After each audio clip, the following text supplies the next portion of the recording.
السلام عليكم ورحمة الله تعالى وبركاته. أخواتي الأعزاء الغاليين، كنتمنى تكونوا بخير وعلى خير وانتم كتشوفوا معايا هذا الفيديو. قبل ما نبداو الفيديو نصلوا على النبي كاملين وناخذوا حسنات مجموعين. اللهم صل وسلم وبارك على سيدنا محمد وعلى آله وصحبه أجمعين.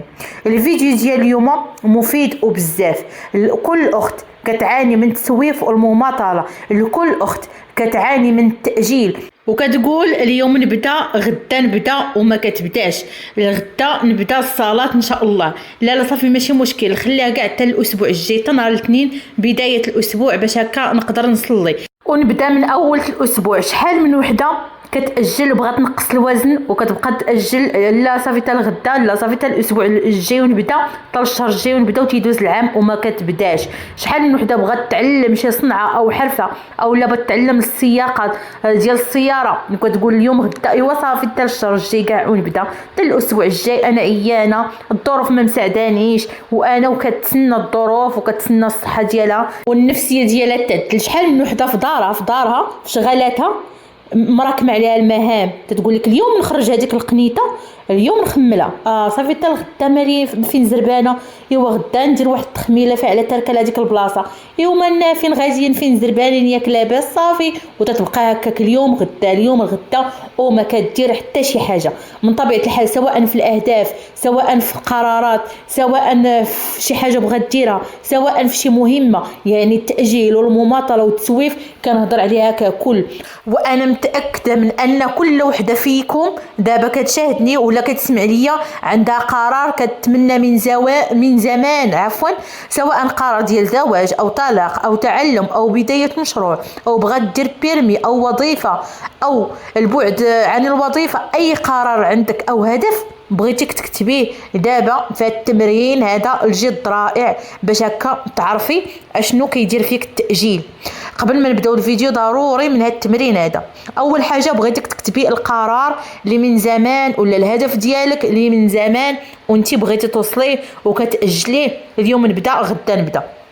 هذاك القرار بغيتك تحطيه الفوق، ومن تحت القرار بغيتك تكتبي كلمه اسبوع، ومن تحت كلمة أسبوع كتبي كلمة شهر، ومن تحت يوم كتبي كلمة سنة، ومن تحت كلمة سنة كتبي 5 سنوات بهذه الطريقة هذه. ودابا بغيتك تجاوبي وكتبي لو كان خديت هذا القرار هذا قبل أسبوع كيفاش كنت غادي نكون دابا، ولو كان خديت هذا القرار ولا هذا الهدف قبل شهر هذا كيفاش كنت غنكون دابا، ولو كان درت انا هذا الهدف ولا هذا القرار وخدمت عليه قبل سنه كيفاش كنت غنكون دابا، وكتبي كيفاش غادي نكون دابا لو كان خديت هذا القرار ولا درت هذا الهدف قبل هذه 5 سنوات. كل وحده على حساب السنين اللي اجلت فيها الهدف ولا على حساب الشهوره، هكا غادي تعرفي فعلا انك انتي ضيعتي عليك واحد الوقت وفرص في الحياه اللي كبيره. انا هذا التمرين هذا ما بغيتكش تفكري فيه بعقلك، الا بغيتك تشدي ورقه وستيلو وتكتبي، الا كتعرفي تكتبي باش هكا العقل ديالك يتبرمج وغادي تشوفي شنو غادي تخرجي في الكتابات ديالك وغادي تفهمي وغادي تكوني واعيه بالاضرار السلبيه بسبب هذا التاجيل والمماطله او التسويف. مثلا انايا الا جيت نحط في هذا التمرين غادي نحط مثلا قبل كان عندي الهدف ديال انني نفتح قناه، وهذاك القرار تعطلت فيه لمده ديال سنه وانا كنفكر واش نفتح القناه ولا ما نفتحش القناه، وبقيت تنحط لراسي اعذار، لا راه ما نقدرش، لا يقدر ما يعجبهمش المحتوى اللي غندير، نقدر ما نعجبش الناس، نقدر. هذا هو السبب اللي خلاني انني نبقى كنأجل الموضوع ديال القناه لمده ديال سنه. ولو كان انا ما اجلتش هذاك الموضوع ديال القناه ديال سنه، يعني وكان حليت هذيك الساعه في هذيك السنه، كانت القناه ديالي غادي توصل لواحد المرحله كبر من هذه اللي وصلت لها ولله الحمد. فهمتيني؟ يعني انا ما تنقولكش انا صافي مشى عليك الحال، بغيت نقول لك انه التاجيل كيسرق عليك تيسرق لك واحد المسافه اللي كنت غادي تقطعي من مده، ولا كيسرق لك واحد الوقت، ولا تيسرق لك واحد الفرصه اللي كانت غادي تكون عندك. وانني نبدا هادشي ما كيعنيش انك صافي دابا راه فات الفوت، لا، انك تبداي احسن من انك تبقاي ناعسه في بلاصتك وما تبدايش. وكنتمنى هذا الفيديو الاخواتي اللي عجبكم تدعموني بواحد اللايك، بالتعليق ديالكم، بالبارطاج مع الاهل والاصدقاء، باش هكا تدعموني وتشجعوني. جزاكم الله خير. نكملوا الاخوات. تخيلي كيفاش كانت غادي تكون حياتك دابا لو كان درتي داك الشيء اللي من المفروض ديريه هذه سنين، ولكن انت كتسناي الظروف وتكوني حسن وصحتك بخير وتكوني ماديا ولا يكون عندك الفلوس ونفسيتك عالي العال ولا الله الله كيف تيقولوا، فراكي غالطه. لانه ما كاينش شي واحد جاهز ماديا وصحيا ونفسيا باش يدير شي هدف. لانه الا كان كل شيء عنده النفسيه وعنده الفلوس وعنده الظروف مساعده، لا شنو هي الحاجه اللي غادي تخليه او تجبره باش يدير هذاك الهدف اصلا؟ الا كنتي مثلا كتسني انك ما تبداي حتى تحسن نفسيتك، فهذا نوع من التسويف، وغادي تلقاي النهار فات وفات عليك الشهر وفات عليك السنه وانت ما درتي حتى شي حاجه وما حققتي حتى شي هدف. وفاش كنقول هدف راه ما كنقولش بانك خاصك تكوني مراه ديال وزيره الداخليه ولا الخارجيه ولا شي مراه مشهوره ولا من نساء الاعمال. انا يقدر يكون الهدف ديالك هو ان دارك دائما تكون نقيه، ويقدر يكون الهدف ديالك هو انك تربي ولادك احسن تربيه وتعلميهم وتستثمري فيهم. ويقدر يكون الهدف ديالك هو انك تصلي وما تقطعيش الصلاه ديالك، او حفظ القران، او تعلمي، او عندك شي هدف في الحياه بغيتي ديريه، عندك شي قرار بغيتي تاخديه. هذا الشيء هذا هو اللي بغيتك تعرفيه، هذا الهدف اللي عندك ولا هذا القرار، واش انت مستعده انك تضحي بالاشياء اللي كتحبي على قبل هذا الهدف هذا. فخليك صادقه مع راسك، واش انت فعلا مستعده تضحي على قبله ولا لا. في الفيديو اللي قبل قلنا الا بغيتي جائزه كبيره، الناس اللي كياخذوا جائزه كبيره في الحياه هما اللي كيبذلوا واحد المجهود وكيجاهدوا نفسهم ومركزين على الهدف ديالهم، وكيبعدوا على المشتتات اللي كتخليهم انهم ما يديروش هذاك القرار ولا ما يوصلوش لهذاك الهدف ديالهم. والله سبحانه وتعالى خاصك تعرفي انه قال وادخلوا الجنه بما كنتم تعملون، وما قالش وادخلوا الجنة بما كنتم تلعبون وتمرحون وتتكاسلون وتسوفون وتؤجلون. ادخلوا الجنة بما كنتم تعملون. والعمل كما بيكون سواء ديال الدنيا ولا الآخرة فراه هو عبادة. واما الاخوات اللي كتبقى تقول لك لا راه انا كنتمنى نصلي ونعبد الله، ولكن وكنتمنى نغير من راسي الافضل، وكنتمنى نكون زوجة صالحة او ام صالحة او انسانة ناجحة، وكتبقى التمني ما عنده باش ينفعك.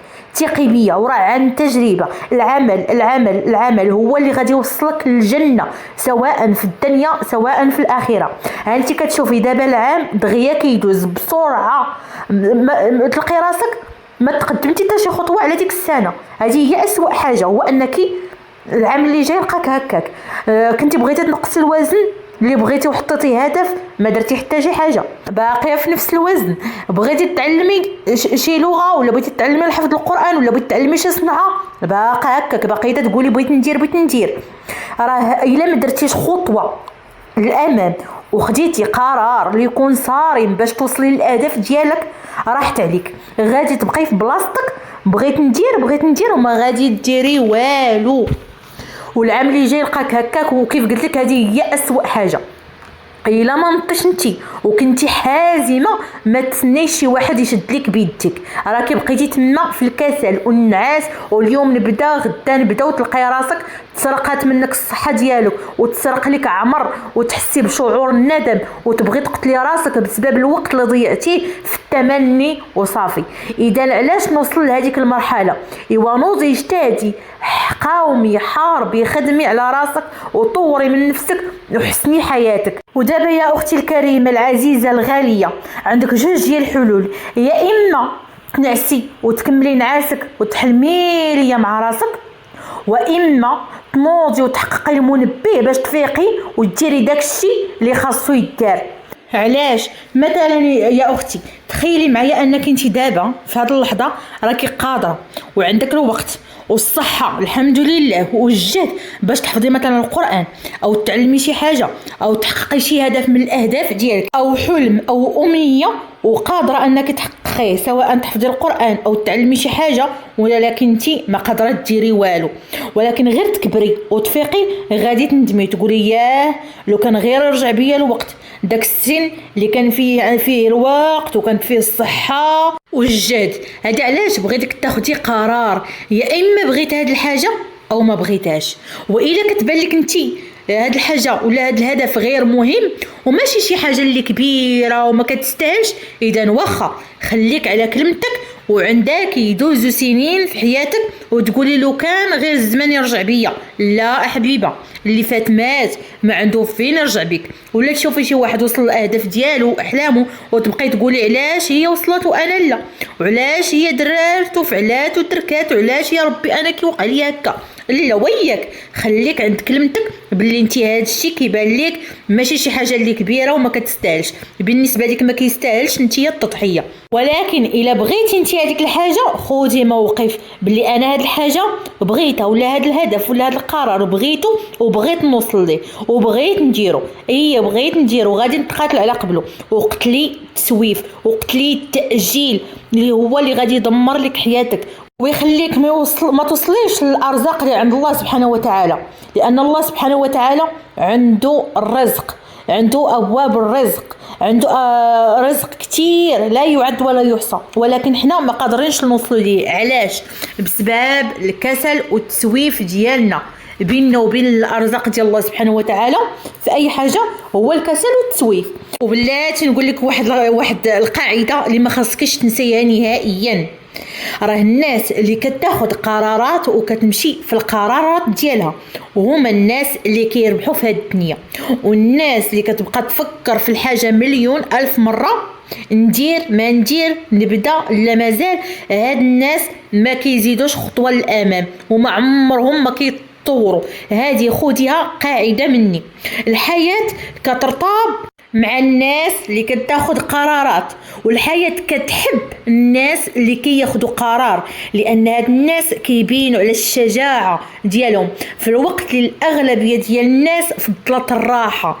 جميع الناس اللي تقدموا للامام وغيروا من حياتهم وحققوا احلامهم واهدافهم هما ناس كياخدوا قرارات متتالية وما كيخليوش نهائيا ان التاجيل يسيطر عليهم، لانه بالنهايه الثمن ديال التاجيل كيكون غالي، الم ومعاناه وندم على المدى البعيد فاش ما كتاخديش زمام الامور اللي خاصكي تديريها. اذا الا بغيتي راكي عارفه الطريق، هو انك تبعدي على المشتتات اللي ما كتخليكش تزيدي لقدام. واش هذا الهدف اللي بغيتي توصلي ليه اغلى من ترك السوشيال ميديا مثلا؟ الا كانت السوشيال ميديا اللي خارجه عليك مثلا، او الناس اللي معطرينك من غير كاع السوشيال ميديا، واش هما اغلى من الهدف ديالك؟ الا قلتي هما راه اغلى من الهدف ديالك فراني يا اختي ما مقلقاش منك، لانه انت اصلا ما مقلقاش من راسك وما بقاش فيك راسك الا كانوا هما اغلى من الهدف ديالك. اما الا كان هدفك اغلى من اي حاجه، اذا هذه حاجه بسيطه. خصي ساعات في اليوم انك ما تدخليش مثلا السوشيال ميديا وتقضي الحاجات ديالك والهدف ديالك، ودير التليفون في وضع الطيران حتى تسالي عاد تستخدميه. راه العالم من بعد هذا الشيء كامل، من بعد هذاك الشغل اللي بغيتي ديري ما غادي تغير حتى شي حاجه، وقبل من هذا الشغل كاع اللي غادي ديري راه هو حتى حاجه ما غادي تفوتك وحتى حاجه ما غادي تغير. اما الا كان الهدف ديالك التعلم من الهاتف فراه غادي تستعمليه ماشي مشكل.